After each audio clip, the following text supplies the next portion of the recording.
Thank you. Well, okay, I think it's time to get started. Thank you, the 3 people here in the audience to show up early on this session.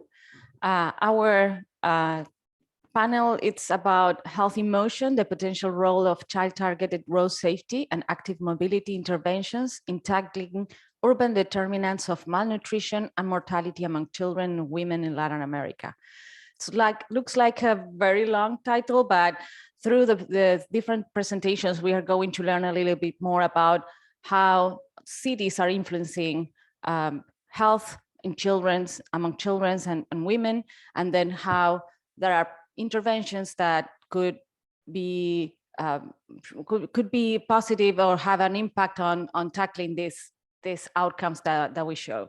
So the lineup of presenters is very interesting. We have a combination of people from academia, from the Salón project, from different countries. Monica Mazariegos from Institute of Nutrition of Central America and Panama, Alice Quistberg from Drexel University, and Ariela Braverman, also from former affiliated to Drexel University. I will be your moderator, and Daniel Epstein is the director of development of Bikes, which is a nonprofit organization oriented to improve cycling. I think Daniel will talk more about that during his presentation.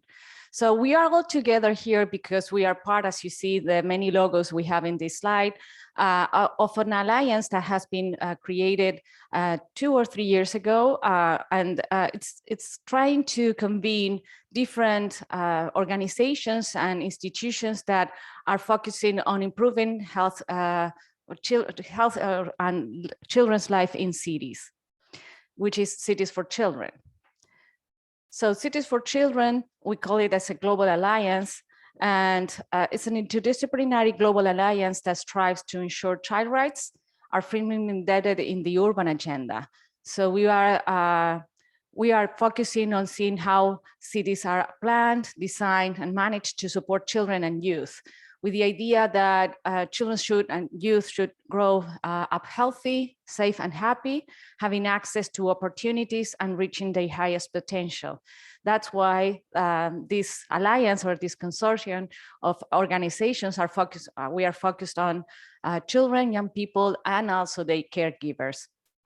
And we are also focusing on all kinds of urban areas, not only big cities, but also peri-urban areas, particularly focused on marginalized populations and informal settlements, and also context of developing and migration and fragile context of living.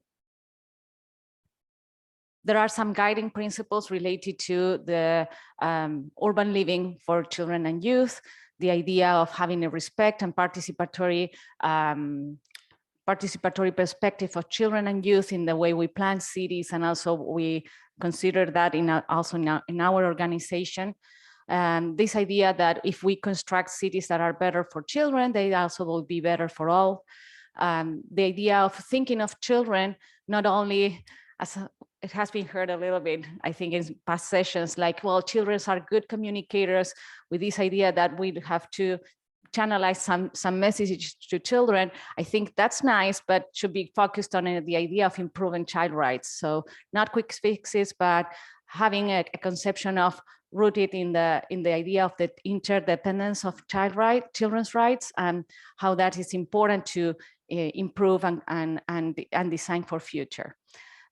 We also consider there are challenges, as we are going to see in these presentations, and we are also aware of many challenges having told during this conference, but this idea of challenges to create opportunities, and that we also have focused on social justice and climate justice, particularly because children are the most vulnerable in this context. Our purpose is to achieve a collective impact and a greater influence. We are working in partnership with other organizations and building on the strengths of others. As you are going to see in this panel, we have collaborated, and this is something that we would like to pursue also in the future with more presentations and collaborations. This idea of collaborating on joint advocacy and communications through different channels, you're going to see today academic research put on evidence that could be also translated into actions, and interventions that come from the community interventions also to be translated in some evidence for action as well.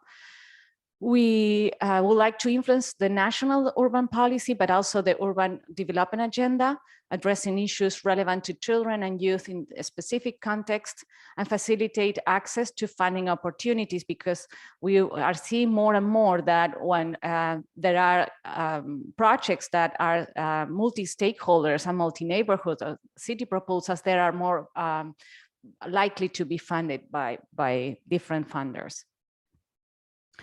So we are now, when this is an ongoing and increasing number of organizations. We are so far 27 member organizations, and so you can see there are some that have a specific target to children and youth, and also others that are more related to the conditions that will make children as priority for example, habitats or living conditions. We have also a website, which is the main source where you can find information related to the members, to the mission, to the vision, and also because this is also a good source of material that stakeholders and community people could use to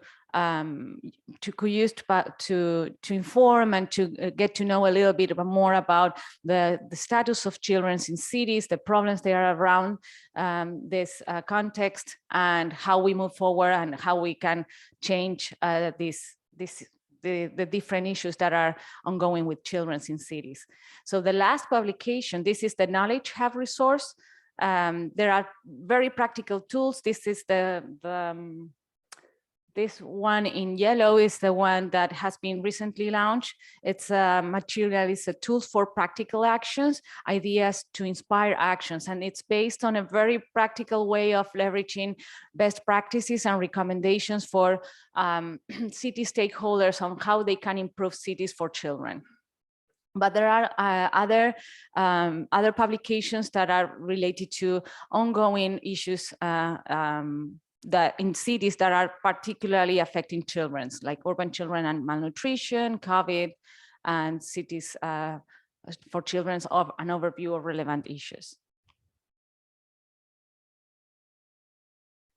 There is also another part of the website, it's the blog, which is a more reduced message way of having a concept on different issues affecting children in cities, and also the solutions. And it's very nice because it's very short, so you have a glance of what's going on with cities and children. And then we also promote events. This is part of the kind of events that we promote, and there are different settings of participation, like recently the World Urban Forum, and also probably the COP27. And these are the media channels where you can find us. The website, we are also on Twitter, LinkedIn, and other social media. So this is an overview of the coalition we are part of. Now we are going to hear, as I mentioned, 4 presenters, starting with Ariela, that's going to talk about city features and preschool obesity in Latin America. Then Monica Mazariegos, that is going to talk about the double burden of malnutrition in Latin American cities. Alex Quistberg is going to present results from child injury, death, and urban environment in Latin America. And finally, Daniel Epstein is going to tell a little bit more about what we can do at making biking safe, easy, and fun for the youngest, the experiences from Latin American cities. I will turn over now to Ariela.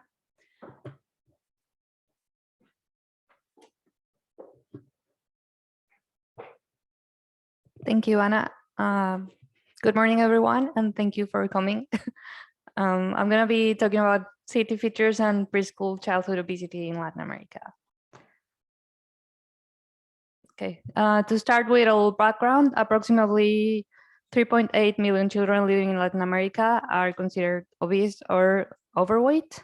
And this obesity and overweight is rapidly increasing among preschool children, reaching up to 10% in some of the countries. Tackling this excess weight in the preschool stage is essential as young children develop certain lifestyle habits and nutritional habits that stay for the long through the life. So it's a good opportunity for prevention, and that's why we decided to focus on this group. It's also a group that hasn't been that much studied in Latin America, because a lot of the studies looking at childhood obesity focus more on school-age children or adolescents. So it's an interesting group to take a look at, and that's our focus for the talk today. Today, most of the research on childhood obesity focuses a lot on individual factors like genetics, diet, physical activity, sleep, and lifestyle patterns that we have. But there is very little looking into environmental features affecting these patterns of childhood obesity.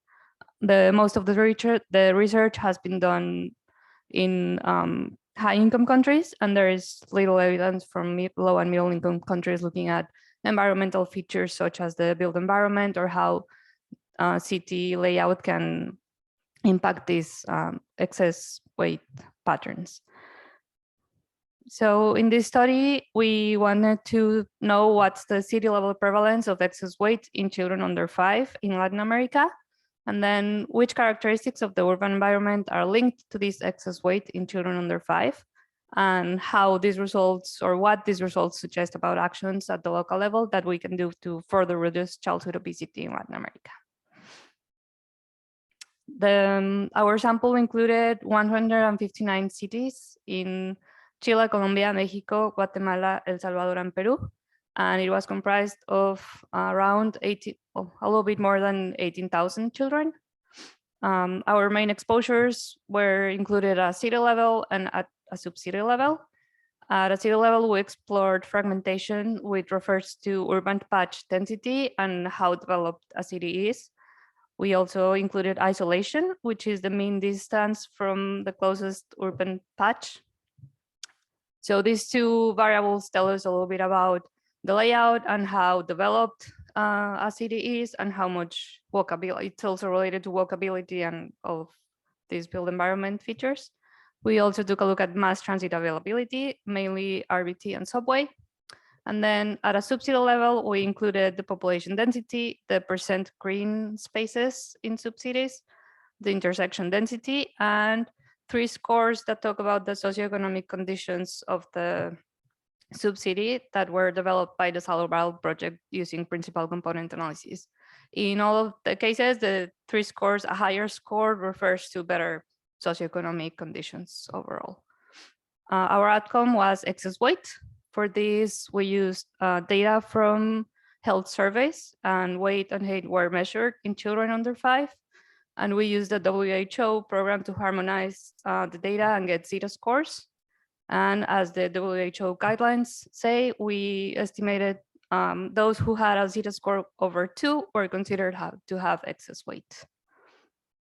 For the statistical analysis, to model the city level prevalence, we use empirical bias smoothing techniques. And then we fitted multi-level logistic regressions to assess the association of the urban features with the odds of excess weight in children under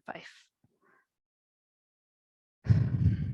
So what did we find?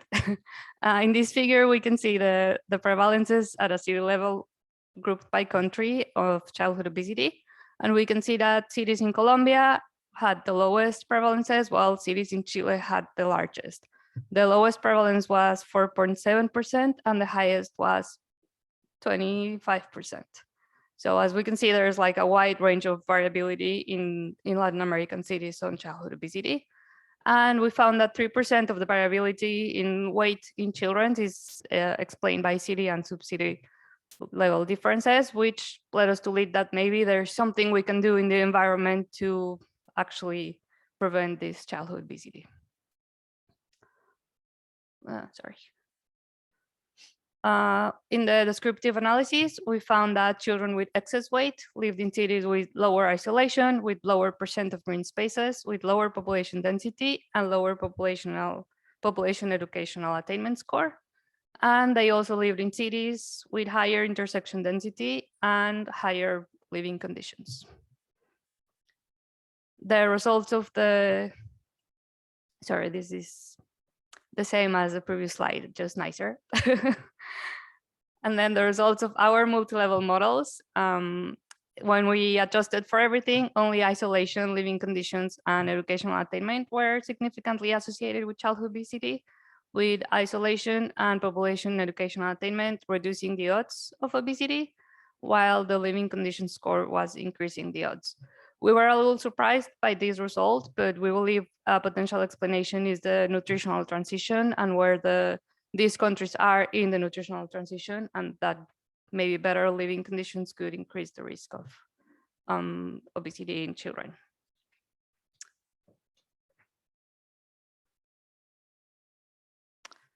So what are the implications of our results? Well, we found important variation between countries and between cities that suggest that there are some components of the environment that are involved in these childhood obesity rates and how fast it's developing. We found that some city characteristics are actually associated with the odds of excess weight.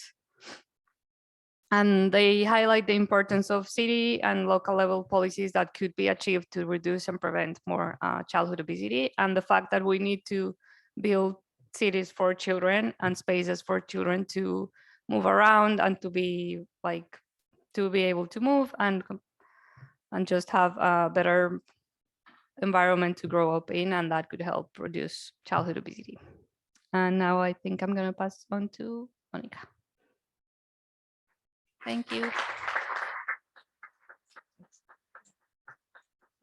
Sorry, the clicker is weird.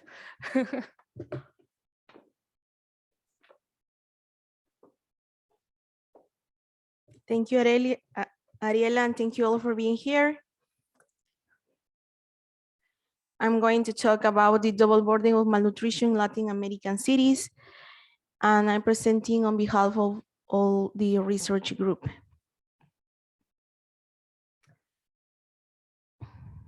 Oops, sorry.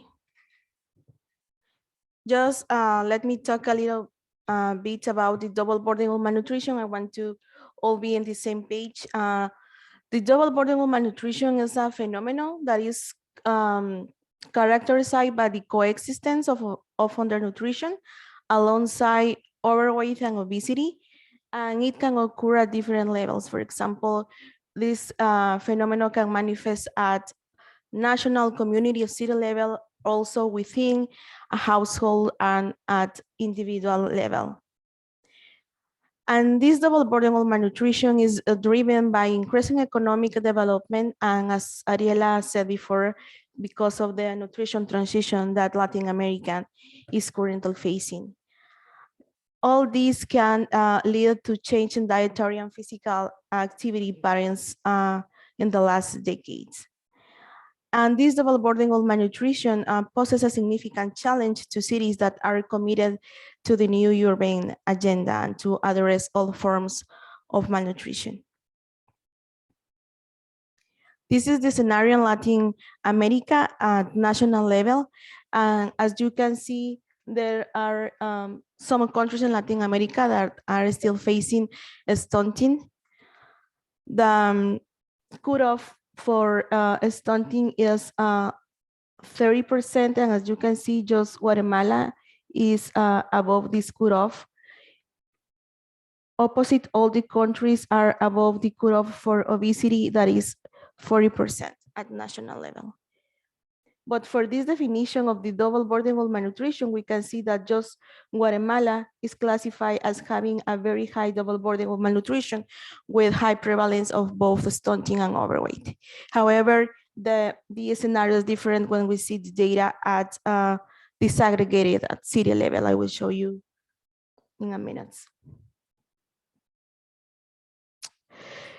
So we wanted to assess the double burden of malnutrition as a phenomenon and not just to study stunting and obesity apart, but this phenomenon of the malnutrition. And we know that these double burden have common drivers. For example, there are factors like the poor early life nutrition, poor diet quality, the exposure to obesogenic food environments, and also exposure to adverse socioeconomic conditions. But as Ariela said before, there are also other contextual factors that could be associated with this double burden of malnutrition. And there are factors related to the cities that could be explaining this double burden of malnutrition. For example, urban poor are more have more reliance on cash income for food and non-food purchases. There are greater female labor food participation. That this is one variable that we studied and that we are interested in how it's associated with this double burden of malnutrition. There is a greater ability of services, but larger inequalities in access to this, and greater reliance to ultra-processed foods and poor access to water. So for these factors, we think that urban settings are home to larger number of population at risk of this double burden of malnutrition, and particularly women and children are at risk of this. Here in this figure, I'm showing you the prevalence of stunting, and here for overweight. And as you can see, there is a lot of heterogeneity across the countries, and this is why there are calls for local estimates to inform appropriate intervention and policies at the subnational level. That is why that we wanted to leverage the data that have been collected and harmonized for the Salón project, and set as objectives to first to estimate the double burden of malnutrition in Latin American cities. Currently, there are just only estimates at national level that I showed before. And also we wanted to study which city level social factors are associated with this double burden of malnutrition. As we mentioned before, there could be other factors related to double burden of malnutrition and not just that are related with food consumption or individual behaviors. So we use data for 150 cities from Colombia, El Salvador, Guatemala, Peru, and Mexico. And the data were from the national representative cross-sectional health surveys in all countries. And we use the anthropometric data to estimate the indicators for the nutritional status that was H4H for children, for stunting, and the BMI for overweight and obesity in adult women. The main outcome was the double burden at city level. Again, just for remind you, this is the co-occurrence of both stunting in children and overweight and obesity in adult women. And we use pre-established cutoff values to classify cities as experiencing low, moderate, high, or very high double burden of malnutrition. The main exposures were the social development environment of the cities, female education attainment at city level, and also the proportion of the women that are in the labor force. As I mentioned before, we wanted to study other contextual factors that could be related with this double burden of malnutrition. I'm going to about the analysis plan. The phase one were descriptive analysis. We wanted to show and demonstrate which cities of the Central America are facing this double burden of malnutrition. And the second part of the analysis, we ran order logistic regression models using as the outcome the double burden of the malnutrition. Okay, here I'm showing you the prevalence of stunting and overweight by separate. And these cutoffs are just for stunting. We use the traffic light colors to classify the cities as experiencing low, moderate, or high burden of stunting. As you can see, the cities that are experiencing a high burden of stunting are in Guatemala, El Salvador, and some in cities in Peru. But on the other hand, this is important to mention that all cities, all studied cities in Latin America are classified as experiencing a very high burden of overweight and obesity in women. And here I'm showing you the phenomenon as the double burden of malnutrition. As you can see, cities of, as I mentioned before, Guatemala, Peru, and Colombia are classified as experiencing a high double burden of malnutrition. It's important to mention that in cities classified as experiencing a low double burden of malnutrition, rates of overweight are alarmingly higher, ranging between 15 and 80% of women.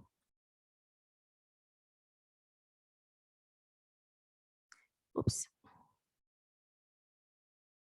Here I'm showing you the distribution of this double burden, and also highlighting that the main cities with this problem are located in Guatemala, El Salvador, Peru, and some cities also in Colombia.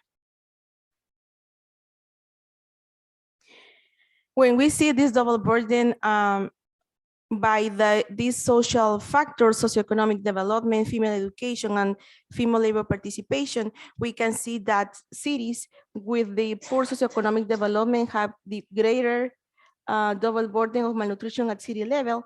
In contrast, those cities with higher female education and also higher female labor participation have a greater double burden of malnutrition. And when we run the analysis, we see almost the same. The city level socioeconomic development index was associated with a less probability of the double burden of malnutrition at city level. And in contrast, education in women and greater labor participation with greater probability to have a double burden of malnutrition at city level. So as you saw, some Latin American cities are still facing moderate and high double burden of malnutrition, while all cities are experiencing a high burden of overweight of obesity. And there are contextual factors such as the social environment, high female education, and high female labor participation that could be exacerbating the double burden of malnutrition.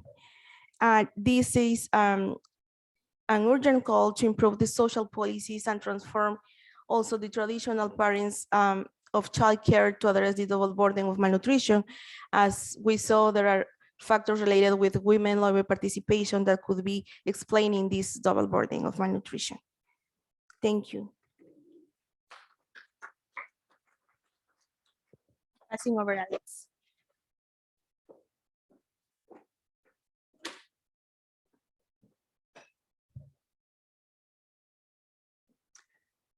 All right, so I'll be presenting about child injury deaths and urban environment factors. Child injury deaths are among the leading causes of children's deaths, or child injuries are a leading cause of death globally. Among those under 5, they're about 5% of all child deaths, whereas among those that are 5 to 18, they're about 35% of all deaths globally. When we look at specific causes of death as in this graph, by things such as road injuries, drowning, interpersonal violence, self-harm, they're among the 20 leading causes of death when we're looking at it as the burden of disease measure in terms of disability adjusted life years. If we look at specific types of injuries and their distribution in terms of deaths by male and female, the most prevalent forms of death among injuries are drowning at about 14% for female and 16% for male. Interpersonal violence is much greater among male than female. Pedestrian deaths are about the same among male and female children. And then motor vehicle deaths at 12 and 11% respectively for male and female are the next biggest group of causes of death globally. Children's injury deaths are related to many factors in the built environment, whether we're looking at things like housing quality or home safety devices or how the home infrastructure looks like. Road infrastructure is really important, of course, for transport injuries. Neighborhood play areas are very important, as well as just access to trauma care, because if you don't have access to trauma care, the risk of death is very high if there is an injury. There have been also many interventions to try to help children prevent injuries or to reduce them.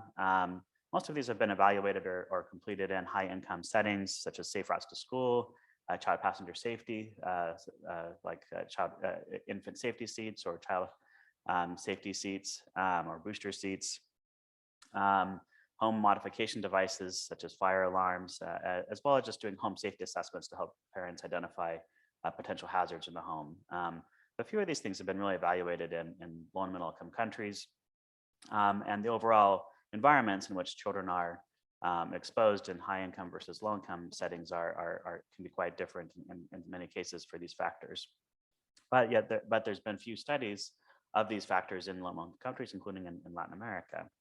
And so for that reason, we wanted to look at the epidemiology overall of child injury deaths in Latin American cities, and then assess the relationship of those with city level built environment and social environment characteristics. So we used data from the Salón project for 366 Latin American cities with at least 100,000 population or more, looking at deaths from 2010 to 2016. We included children and youth ages 0 to 19 years. And we looked first at descriptive statistics and basic epidemiology by mechanism and age to get an understanding of certain patterns there. And then we looked in regression models using generalized linear models with a negative binomial distribution, looking at 4 overall injury groups: road traffic, other unintentional injuries, which I'll talk about in a later slide, what that comprises, self-harm or suicide deaths, and then interpersonal violence or homicide deaths. And we looked at a number of hypothesized and exploratory factors related to these. So this table shows the distribution by specific causes of injury deaths by the 4 intent groups, as well as the group of deaths that are undetermined intent. So if we look at transport deaths, we can see that the majority of them were actually unspecified type of occupant or person on the road. So we don't know if they're a pedestrian or if they're in a motor vehicle or on a motorcycle. But if we look at the other specified categories, we can see them, 25% were pedestrians, another 20% were on motorcycles, and the other 20% were in motor vehicles. So those are the 3 main modes. We can imagine that those that are unspecified probably fall into those 3 categories. But the fact that there's so many undetermined causes of death does make it hard to understand what's happening in some of the places. In terms of other unintentional deaths, these include things such as drowning, which you can see is about 30% of all those deaths. And the next biggest category, or actually the largest category, is suffocation, which includes deaths by hanging. And so that's about 36% of those deaths. Others, the other causes include things like being burned or having heat injuries, firearm injuries, which are unintentional, are included in this group. And then things, forces of nature, which would be earthquakes or landslides or other, maybe perhaps flooding events that didn't result in drowning. In terms of self-harm, the majority of those, 80%, were due to suffocation causes. Once again, that includes things like hanging or other things that restricted breathing. Other causes were much smaller, but we do have some firearm deaths there, as well as the poisoning deaths. And then in terms of homicide, the majority, 77%, were by firearms. With the next biggest category being like essentially knives or sharp objects, and suffocation is a smaller proportion of that, or being struck or hit by an object, whether it's the person's fist or some physical object. But there is a notable number here, I'd say, which are those that are unspecified. So we don't know the specific mechanism by which the homicide occurred. And I'll also note that 2,000 deaths were caused by police forces, essentially. And then finally, there is the undetermined deaths, where we don't know which of these intent groups this falls into. We just know that the mechanism. And most of those are firearm deaths, but there is a large proportion of those that are, we have no sense of whether they are caused, what mechanism caused them, or what intent, because they're all grouped in one category of ill-determined cause. So we'll go. I have a couple of slides here looking at distribution by ages that we'll go through quickly, but essentially, if we look at by age, with this being the youngest group, this being the oldest group, and then the adults for reference here, we can see a pattern of unintentional other deaths in this orange bar as we're going up an age group decreasing. So most of these deaths among the less than 1 year old are unintentional deaths, typically suffocation. We get into the older groups, and transportation starts to be included in these deaths, and then homicide or interpersonal violence causes become much more important for the older age groups. When we look at by country, we can see there's quite a bit of heterogeneity between the countries in terms of the proportions by age group of what mechanisms are causing child injury deaths. So we can see the transport ones here on the bottom, the unintentional ones here in the orange. The self-harm ones don't come until like you get to the older age groups here. And then the yellow are the homicide, interpersonal violence causes. In terms of road traffic, so about 30% of them across all age group are undetermined road users we saw earlier, and that's consistent across all of them. Typically, they're pedestrians, as the bottom group here in dark blue, and then the yellow group are motor vehicle occupant, and then the gray are motorcyclists, which once kids get older, they start going motorcycles, and that is what starts getting them on the road. In terms of unintentional by age, as I mentioned earlier, most of these deaths under 1 are suffocation deaths. When we get to the older age groups, drowning becomes a very large proportion of them, being exposed to water. And then this gray one is suffocation for those older kids. That's still a factor. For self-harm, I mean, there were about less than 30 deaths for those under 10 that were classified as self-harm or suicide. Whether that's true or not is questionable, but that's what is in the data. In the older age groups, most of them are these suffocation deaths. You see the firearm starting to become more prevalent in the adult population typically. In terms of interpersonal violence, so firearm is the bottom group here. We can see it gets much more prevalent as we go into the older age groups. The suffocation, I believe, is the gray one again. Sharp objects are here in the orange, and this dark blue one here are a group of other categories, so a bunch of other smaller categories that we saw on one of the earlier slides. And then the unknown mechanism for this group is about 20% in these 2 younger age groups. So that's, I think, kind of concerning for interpersonal violence. Those are unknown mechanisms. And then finally, these are the undetermined mechanism or intent groups. Most of these are unintentional, unknown deaths. We don't know if they're transport deaths. We don't know if they are other like drowning or suffocation deaths because they didn't get a specific mechanism with them. And then these orange ones are firearms. So when we looked at this in models, these are a number of the factors we looked at. We looked at population factors, some of the same factors that both Ariela and Monica looked at in their studies. Looked at things with social environment, things with street network, things with urban design and form. And these were some of these are exploratory factors because these are things that haven't necessarily been examined before with child injuries in any context, and other things are known risk factors, though they haven't necessarily been explored at the city level.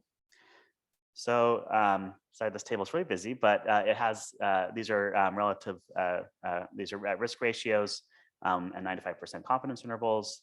So if we look at road traffic deaths, higher population density, cities with higher population density, intersection density, a higher urban travel delay index, which is a measure of traffic in the city, so more traffic during peak rush hour times.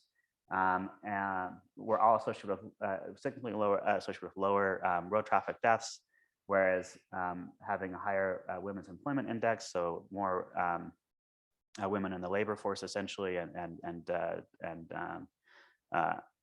well as the urban isolation index, which is a measure of how much the urban areas are separated from each other within the city boundaries, whether by like geographic features like water or mountains, but with sufficient connections to still make them into a city.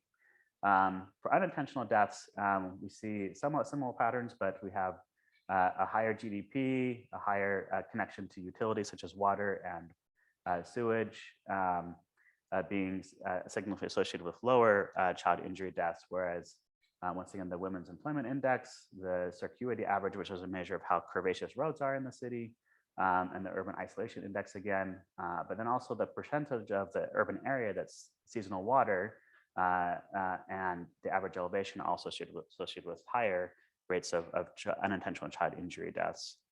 For self-harm, we see some similar patterns again also.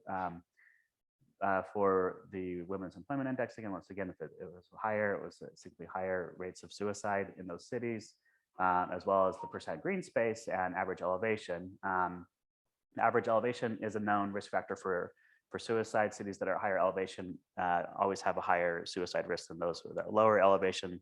This might have to do with oxygen levels as one theory, but there's not, there's still some understanding of that relationship to be teased out. In terms of city, other factors, so a higher index of women's education attainment, as well as an higher intersection density, and then in this case, higher urban isolation and a higher slope in the city, or hilliness in the city, were also associated with lower rates of suicide. And then for homicides, factors that were associated with lower rates of homicide by cities were higher GDP, a higher connection to utilities, a higher street length and intersection density, higher proportion of the city that's green space, whereas higher population density and a higher temperature, average temperature in 2010 were associated with higher rates of intentional child injury deaths. So, there are a lot of limitations to this. We did have to group causes of death to look at these factors in the models, because there are very small numbers in some of the cities, and some of the cities even have very close to zero child deaths recorded, which might be an undercount or underreporting of those. And there's also a large proportion of undetermined causes, and these are also cross-sectional associations. So there's definitely much more to understand about the relationship of some of these factors with child injury deaths. Some of them require proxies for other factors. But in conclusion, I think we can say, there are city-level factors that we can understand and modify to try to make cities, more child-friendly and healthier. Taking into account things about both, social environment context, as well as the needs of different child age groups, to look at these factors and better understand how we can, make cities better for them. And these are thank you to the collaborators and our funders, and I'll turn the time over to Daniel. Thank you.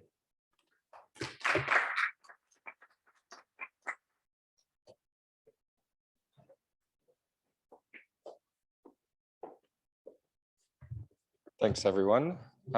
Thanks for the nice presentations. It's nice to hear what work you guys are all doing. So after some of these academic presentations, I'm going to take a step back and see about what action we can take to make cycling specifically, but mainly cities safe and fun for children through cycling, and what we are doing at Bikes. And I'll give just a brief explanation of what we do at Bikes. So we are an organization that looks to, a global organization that looks to support local initiatives on the ground to support the development of cycling cultures in association with built infrastructure solutions, mainly on the human infrastructure side of development. So developing cycling cultures in cities. Our 4 core activities are research, global network coordination, technical assistance and program delivery. What I will be talking about here is some of our research and then pilot programs that we are running. Oh yeah, up there. Okay, so just to give a framing of the presentation that I will be going through, the agenda. I'll talk about the framing of the project that we are working on, the goals of it, the timeline, our findings, recommendations, and the next steps that we are going through. So the research that I am presenting here was conducted in 2020 and has led to projects that are existing this year. So how this goes from learning to action, back to learning, back to action. We have that kind of feedback loop within our theory of change model.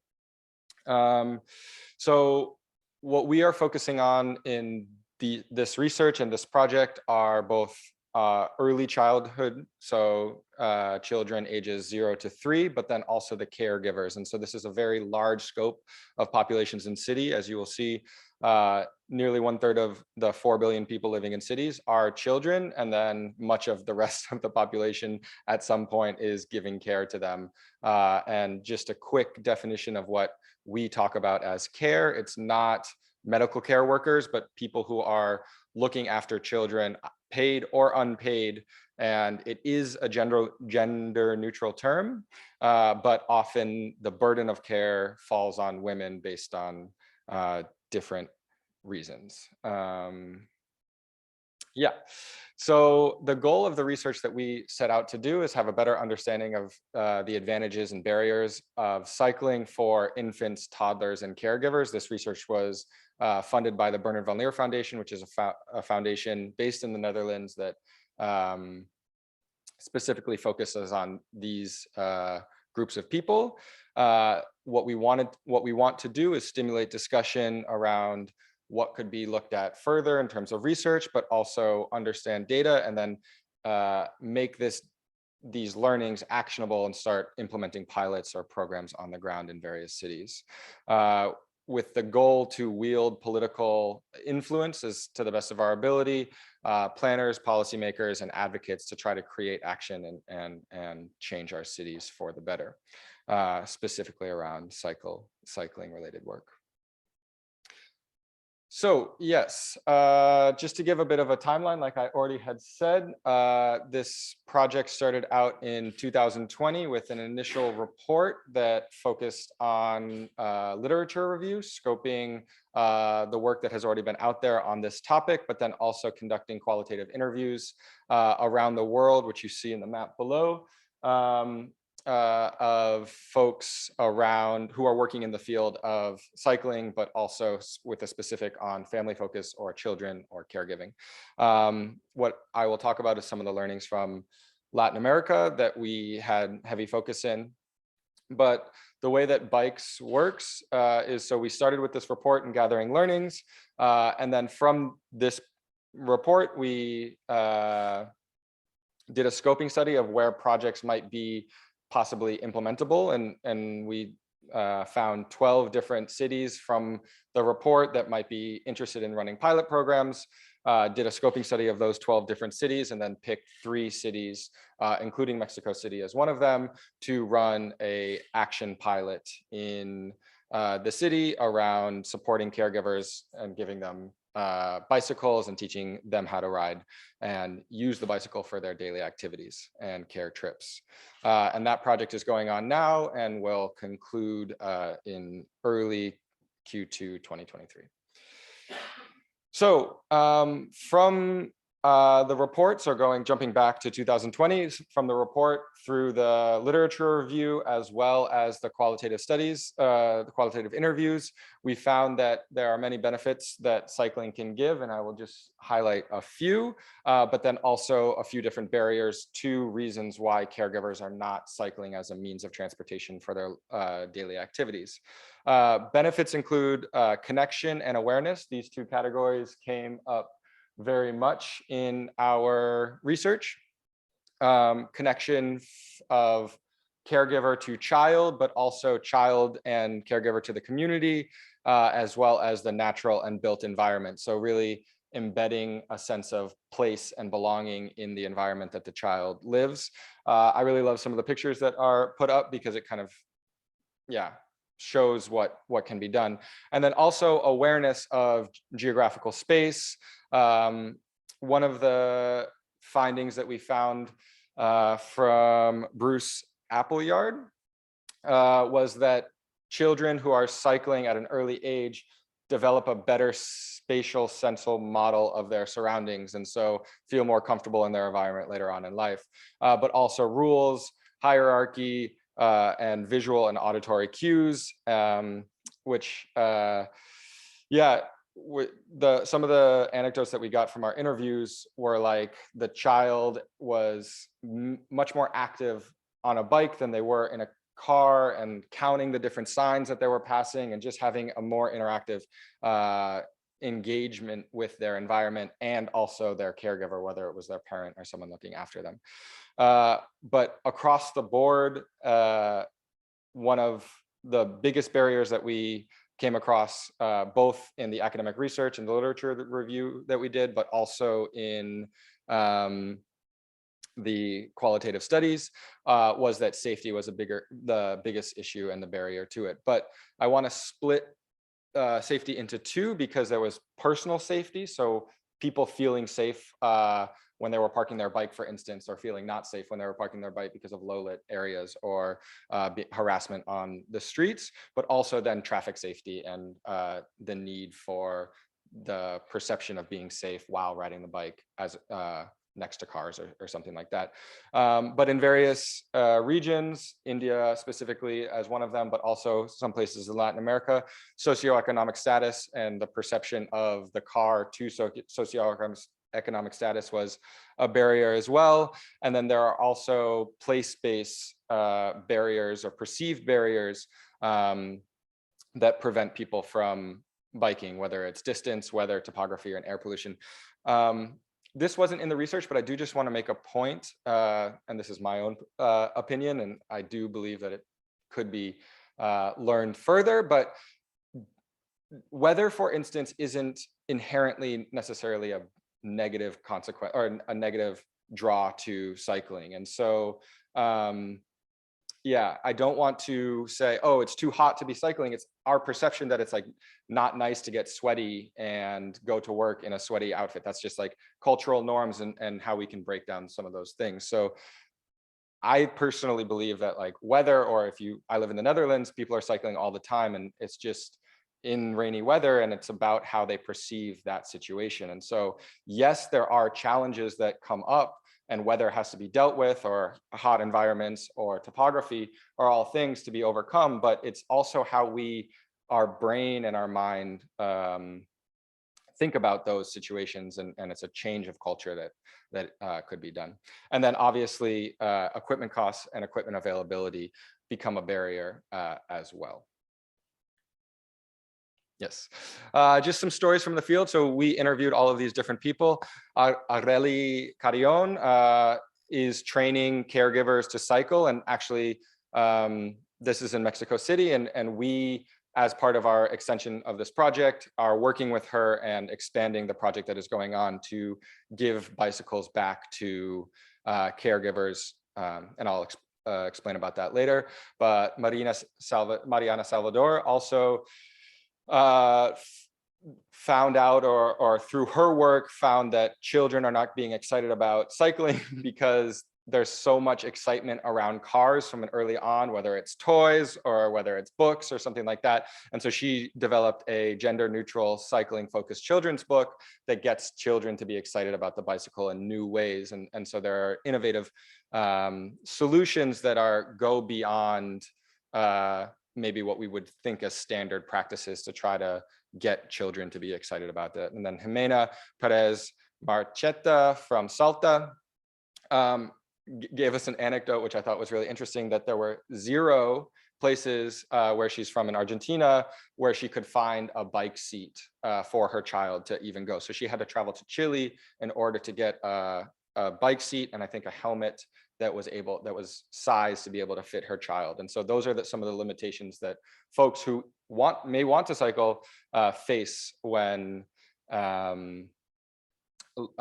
looking to change their travel behaviors. And then Cecilia Baca Jones from the Bernard von Leer Foundation, which this research was funded by articulated her discomfort when going into bicycle shops that were only staffed by men. And those are subtle things that we might not consider, but also have an impact that there's an unequal distribution of who is involved in this industry.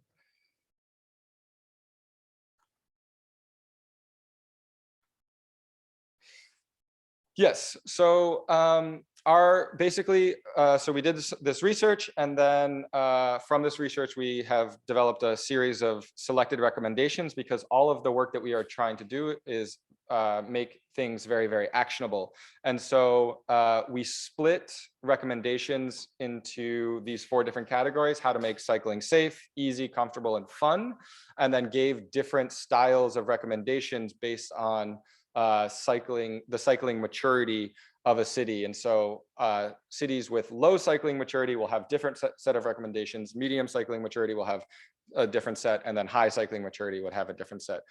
These are just a few different anecdotes from our series of recommendations. So we found time and time again that through the research or through the interviews that some women felt unsafe parking their bikes in low lit areas. And so if you are developing cycling parking for cities, to make sure that there are in well lit environments and it has foot traffic, public areas, so that we can foster a sense of safety. In I think it's Buenos Aires, I might be wrong about the city, but one of the pilot programs that is going on there is that child seats are now being available for the bike share program, and there's these tuck away seats that are being piloted there. So we're interested in that, but this is one way of making it easier for caregivers to be using the bicycle or the facilities that the city is already offering. So if the city is developing a cycle share program, but they're not catering towards caregivers, then obviously caregivers aren't going to be using the bicycle when they are doing their care trips. So making it easy for this new adoption. And then comfortable, initiate women-led training programs. This is one of the programs on the right from the picture, to learn maintenance, but then also develop programs and ways for this to become more professional, and can create jobs from it. And then making it fun for both children and caregivers, so playing games while on the bike, or working with local museums or educational institutions to provide educational signage or art or things along cycling routes that make it engaging and fun for children to be there, and instead of on their iPads in the back of a car, which I'm in favor of. Yes, and then so jumping forward now, so we did our scoping research, or we did our initial academic research, and then we did a scoping study identifying 3 different cities, one of them being Mexico City, and then now we are taking action in 2022. So this program has reclaimed the Uber jump bikes that have been retired in Mexico City and were destined for a landfill, reclamating them and then giving them back on a long-term loan program to caregivers, but then also giving them workshops and teaching them the abilities to ride with groceries or children, to really empower them to use it, but then also treating this as another learning opportunity for us. So getting them to create travel diaries from users and document their experiences, so that ultimately we can create a knowledge for policy toolkit about this that will ultimately be able to hopefully deliver back to the cities and institutionalize programs like this. The focus of this project is on low income women in transit poor areas, so not close to public transit stops or far away from metro stations or buses or something like that.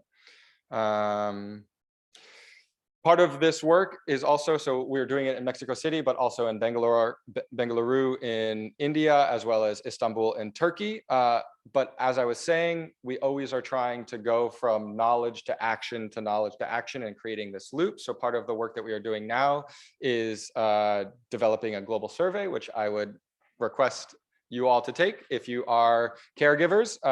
And that doesn't mean that you have to necessarily have a kid yourself, but if you've taking care of your niece or your nephew, or do this partially, you're welcome to take this survey. It's in 4 different languages at the moment. And we're trying to gather learnings about, continue to do this research around what are the barriers and what are the benefits of cycling for you as a caregiver. Right now we have about 150 responses, and we're looking to get 200 to 230. So appreciate that from those in the audience. Yes. And obviously the goal is to better understand the mobility patterns and behaviors of caregivers. Yeah, so that's it from me, a short presentation on some of our work. My name is Daniel. The QR code here actually is a link to the report specifically that we wrote in 2020. And if you want more information, you're welcome to visit our website, bikes.org, to learn more about the current project that's going on in the 3 different cities that I talked about. Cool. Thanks so much.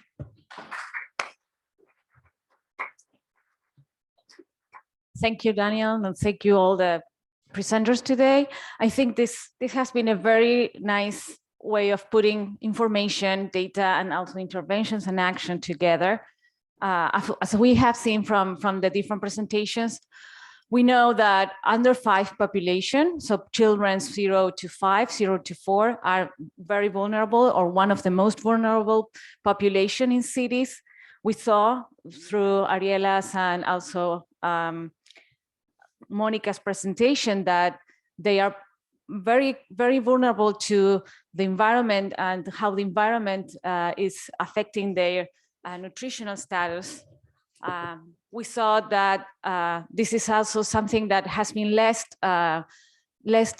explored or examined, and how there are characteristics of cities that we think differently for adults than for children.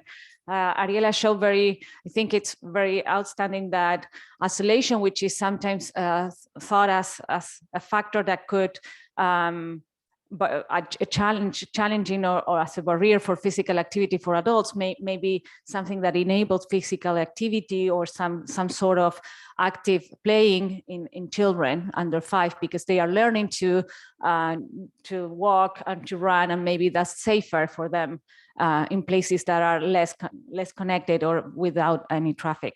But we also saw that there is outstanding and very, I think, alarming the number of or the proportion of women that are under the condition of obesity or excess weight, and how there are factors in cities that are also affecting that. And like, for example, well, social conditions like women that need to work, or women that are having difficulties for connecting or accessing to healthy food environments, and how that also will have an impact on children, particularly small children. And then Alex showed very graphically how cities or characteristics of cities are related to road traffic accidents, and particularly road traffic accidents as a burden on children when they start like circulating more or participating more on the streets and the cities around 4 years, or between 2 to 10 years of age, 1 to 10 years of age. And then characteristics of cities like fragmentation and traffic delay. I think that was very interesting to see that when the traffic is low, maybe that is safer for children.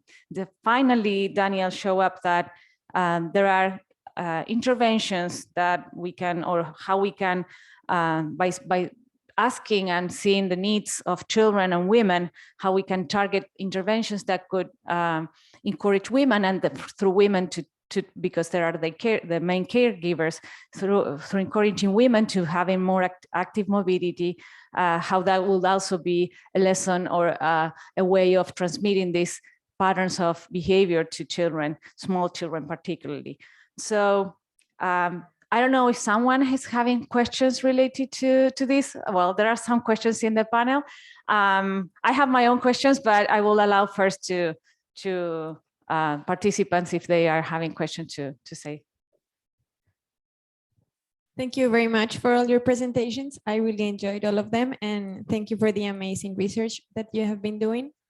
I would like to know if you're presenting that engaging children and their caregivers in active behaviors is a good strategy. But I would like to know, for what you have been understanding further in the social determinants perspective, which other innovative programs, initiatives could be implemented, and what could be like key actors that haven't been engaged so far, or that could be like a strengthening in their active participation in these strategies? Thank you. I think Yeah, all of them. everyone, right? Or maybe if you can go, or you would like to go one-on-one, or yeah. Thank you. Can I answer? Yes. Okay. There is, for example, intervention that have been developed in some countries like Chile, I think. For example, extending the hours of childcare facilities to give mothers and fathers more opportunities to work and to not be worry about food, and children can have the opportunity to move, to play, and to have an integral development, and not always just to stay, for example, viewing television or inactive activities, sedentary activities. For example, this is an integral intervention that could be benefit the women and children as well, extending these hours of childcare facilities. Like after school programs, you said. Yes. Yeah. Yes. Daniel or someone else would like to add some additional answers to that. Yeah, I really loved what Monica was saying. But I think what I would say to this, also just taking a step back, is putting mothers, caregivers, and children at the forefront of our policies. And so I think far too often we are thinking about efficiency and GDP and all of these different things that are misguided, in my opinion, on what we need to be focusing on, of making cities livable and lovable, as Ethan Kent was saying, and making places in cities cater towards these people. And so if we put these most vulnerable populations at the front of our thinking, and then also get them to start thinking about what their needs are, then the policies will follow. But we just don't give the weight that mothers, caregivers, and children deserve in our policy decisions, our programs, and the different ways that we were thinking about it. So I loved Monica's like concrete example, but I would say that we just need to start reprioritizing the way that we are thinking about developing our cities. I think that, oh, Alex, please. Yeah. Do you want to say something? I think I agree totally with that, because also, I mean, from the results we saw from my study, I mean, women's employment index, I mean, what's happening there? You know, it's probably there's not enough support, you know, for kids when they're being, you know, cared by other people, maybe to prevent them from dying from injuries, perhaps. So I think there's all sorts of resources and support for those types of, you know, situations that we need to think about, you know, that will benefit all outcomes in health. Sorry, just building up on what everyone just said, which I think it's great.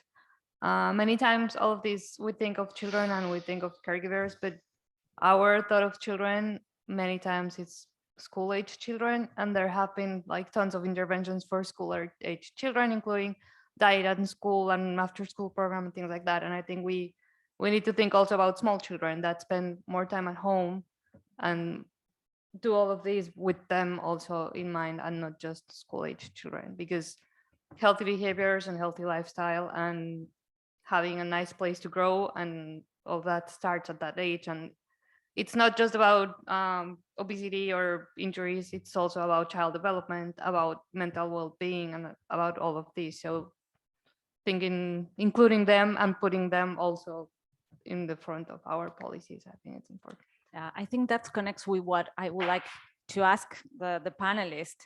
We talk about, especially focusing on a group that is preschool children, which may have different characteristics that other school or school-age children or youth.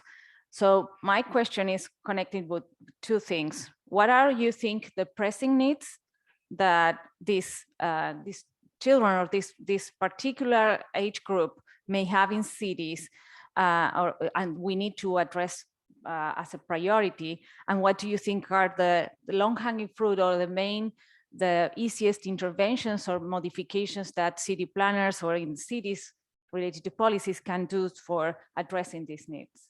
I don't know who wants to. I can start.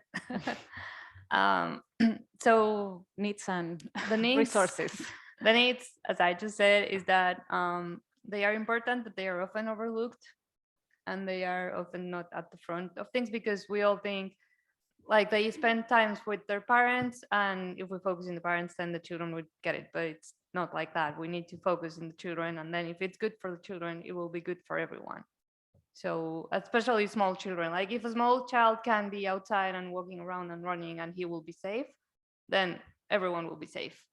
So I think that it connects and it answers both of your questions. I think we need to focus on little children and try to make spaces where they can be and live and develop freely, like, I don't know, creating more parks or closing streets or making just the environment more amiable to them, and that will be better for everyone, I guess.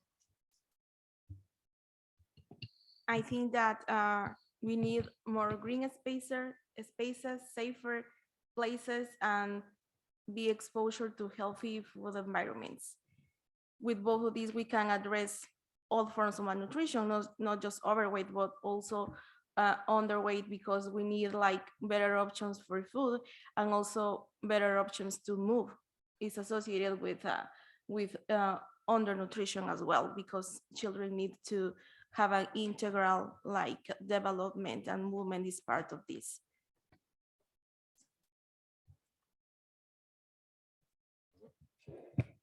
Yeah, I'll get a little bit more global here, but I also think there needs to be more research done about the real costs of not tackling these things. So and making associations with things that might not seemingly be associated. So if you are focusing on your safety and security, then you aren't able to be empathetic and caring to others that might think differently than you. And then so we see more polarization in political climates, for instance. And so in a world that's very divided right now, how do we start mending,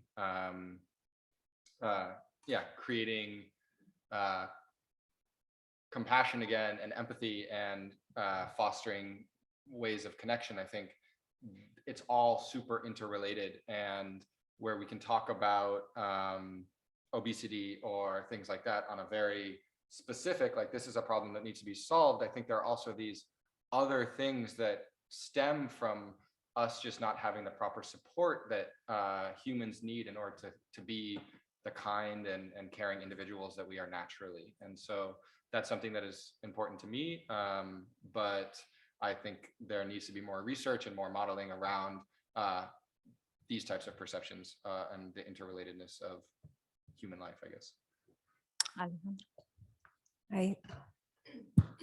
Yeah, thank you very much. I'm very sorry I didn't get to hear Ariela present. I want to start by the end, grabbing from Danielle's proposal of thinking more about women, children, and caregivers, and grabbing from the idea of cities being friendly for children, thus being friendly for all. I want to suggest a move forward and saying cities that are friendly for caregiving are good for everyone. And if we think of caregiving as something that happens everywhere in the city, in every single space of the city, not just in parks, not just in the nice places where children can go, but everywhere.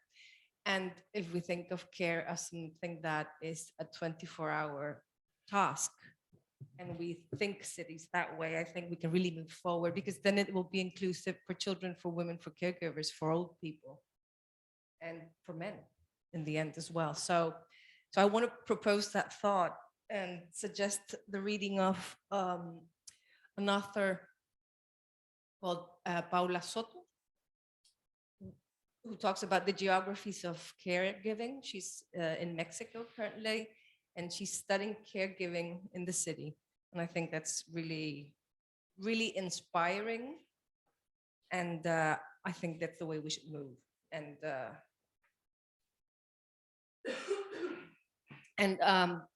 I wanted to ask questions to all three of the presenters that I had the opportunity to hear. In the case of Daniel, I like very much also the focus on the last program on low-income women, which I think is critical. And in that sense, I wanted to ask whether they have an idea of if women perceive cycling as safer than walking in terms of personal safety. So that's a question for you. For Monica, I don't know, I'm concerned about female labor participation and the interpretation of results concerning female labor participation. And I wanted to ask if you looked at undernutrition and female labor participation separately from the double burden, because there's different forms of female labor participation in Latin America. And that might relate to female labor participation in Alex's study.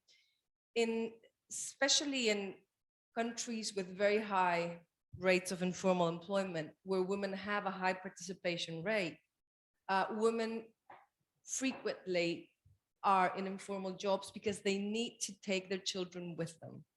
So there's a lot of work being done in the streets with the women and the children around them. And one might expect those children not to be suffering, or those women, of the double burden of disease, but maybe undernutrition or maybe not. And then there's the reality of women that work in the formal labor markets and that probably don't carry their children with them. And it's probably a very different situation in terms of caregiving. So I think it's very interesting to give a thought of what the indicator of double burden is saying versus only overweight or only underweight. And then I don't know if, because I couldn't read too well, if the analysis are adjusted by country, but I think they are. Yeah. Because there's this issue about the country's level of labor market development, women inclusion, childcare provision, and a lot of things that move together. So that is a thought of when we're looking at labor force participation of women, which are we looking at, or what are we looking at? And then for Alex, I had got so many questions, but your first slide with the causes of death among children, because it's children and adolescents, you could see gender differences. So I don't know if I would call that children. I would say there's children and adolescents there. And I think adolescents really deserve that we look at them separately as a group of interest. In Latin America, adolescents lack a role in society, and they are so much into, doing nothing or violence and alcohol. And so I would invite us to look at them as a group of particular interest and concern, because you already see a gendered pattern of death, of violent deaths among adolescents in your data. So that's one thing. And then I was wondering if you have any suspicion that unspecified causes of death in children might be due to suicide and or family violence. We studied suicide trends in Chile, and there was this very strange phenomenon where in the Región Metropolitana, where Santiago is, we had no suicide deaths for many years. So you had all the regions of Chile with a rate around here, and you had Santiago here. And then one year, Santiago did this and went right into the mean of the other regions. So that was someone in Santiago, which I haven't been able to identify, that didn't like suicide as a cause of death. So saying that children commit suicide is very difficult, and I've heard that that's a problem to attribute suicide as a cause of death in children, and maybe family violence is as well. And then in your case, I think you didn't adjust for country in your analysis. It's in there. Sorry, I didn't mention. There's a fixed effect for country. I tried and Sorry, I- read and I couldn't Yeah. see it because I really wonder what does female employment have to do, and to what extent female employment is talking about not only the fact that women work, which is generally good for them and thus good for the children, but what is it talking about the societies that we are looking at? As for example, whether these are women that work with their children in the street selling food, or whether are these women that go to work at an office with a contract and have an income of their own and have economic autonomy, and thus can, for example, abandon violent husbands with their children, which is really important. And so I think we need to give a thought about female labor participation in terms of child health and well-being, not jump to conclusions too fast because of this complex reality in the region. I really talked a lot, but I really like your Well, and I really want to congratulate Daniel, especially for putting so much emphasis on caregiving in the street and in mobility. And I really recommend that we look at that. okay, so do you remember the questions for each one, or should we repeat it? No, Got it. I remember, Okay. yeah. Okay. Yeah, I'll go first because it's relatively the most simple answer, I think. Yes, actually, thank you for your question, because I made a note to mention it, but didn't in my presentation. Specifically in Latin America, as opposed to walking, caregivers identified that cycling felt like a more safe means of travel because they could get away of undesirable situations faster, as opposed to walking. Of course, it's different in cars, but then in low income demographics, often driving isn't an option. And so if you empower folks to use the bicycle, then there is this benefit of being able to be more mobile. And with being more mobile, you also are able to feel safer, as long as you have the proper support networks, which is like well-lit parking. And in these transitions of mobility, going from cycling to walking and parking your bike, that is in a supportive environment that makes you still feel safe. But on the bicycle itself, while harassment is still a thing, absolutely, there is a sense of more freedom and more safety when it comes to that method as opposed to walking. Okay. Thank you for your questions. I forgot to mention that this analysis is just for formal workers. Okay, these are limitations that we are not account or including in the analysis informal workers. No, we didn't have information for this. So it's mix up. Yeah. Yeah. This is one thing, and the other thing that we were surprised when we looked the results, and this as probably association between greater female participation and greater double burden of malnutrition was really surprised, but then went into literature and saw that female empowerment or female labor participation has a mix of results. It's associated with both forms of malnutrition, and like reading a lot, saw some explanation. For example, greater labor participation means greater burden of time for women. That can be like explaining with less time to cook, greater reliance on ultra processed foods, and this could be explaining these both forms of malnutrition. But also, it's not always like greater labor participation, greater income, and greater, for example, food diversity or more nutritious food. It's not always this chain.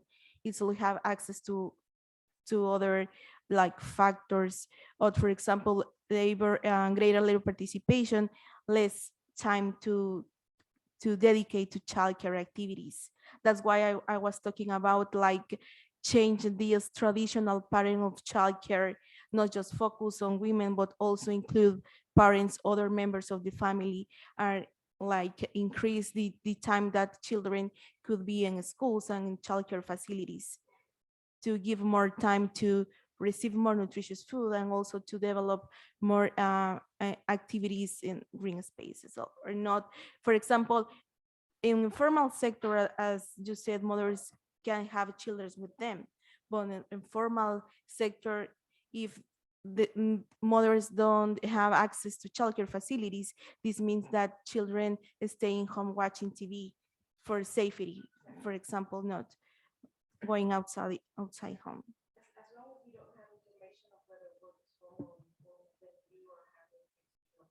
Yeah. Yeah. For sure. Yeah. Alex, do you want to? We are close Thank to the you. time. Yeah, thank you. Let's see. So first off, in terms of adolescence, yeah, I mean, my analyses are broken down by different age groups. I mean, that was like, that's from the global burden of disease study. So they have, grouped all of them together for that chart at least. But I definitely agree. I mean, like, you can see from some of just the injury patterns, I mean, they're very different by age groups. And so I have done further analyses that are by age groups for those same city level factors. But yeah, we talk about those. Some of them are similar across age groups, but there are some unique things to each age group as well that we'll probably go in the manuscript at some point. But and I think I guess the second thing was about the women's labor, right? So I think I think that one's I've been trying to think about, like what is happening there in that association. I think we need to maybe tease out some of the individual factors that are in the index to understand maybe better like what the relationship is there. But I mean, it could be indicative of some other proxy for like what that means, about the overall childcare in these cities. It's not maybe supportive in some way. I mean, for the younger children, like most of those injuries are probably happening in and around the home. Whereas for the older ones, they're getting outside the home typically where they're getting, the injury deaths. So what that means for, for the relation to women's labor, I don't know. I mean, there are some studies in high income countries about this, that it's a similar pattern, you could say, but I mean, there's other factors that go in there in terms of like how like formal kind of childcare there is available and everything. So, I mean, it really depends on what situations the kids are being left in, perhaps. So, yeah. And I think, what was the third one? Yeah, unspecified, yes. Yeah. Well, some of them certainly could be. Yeah, so the Y34 code, which has the undetermined, unknown intent cause of death, I mean, they have very interesting patterns across different age and sex groups. So like, I think Bricia might be looking at this, but like among women, for example, like in some countries, Y34 is like 30% of women's deaths, the injury deaths. So what does that mean? Like, are those just unreported homicides, or not being, classified that way, or suicides possibly? For children, yeah, I mean, it could certainly be, because that's a known, that what you discussed for Santiago, that's what has happened in the United States in the past, where a certain medical examiner decides they don't want a family to feel like their child has committed suicide, so they might provide a different cause for it. So that's certainly a possibility. That it's a very tricky thing to quantify, and some people have used different methods of looking at overall causes of death to try to get at this better, but I mean, it's hard to tease them out. But I mean, there's some things we could look at there, like the means of death, probably. So.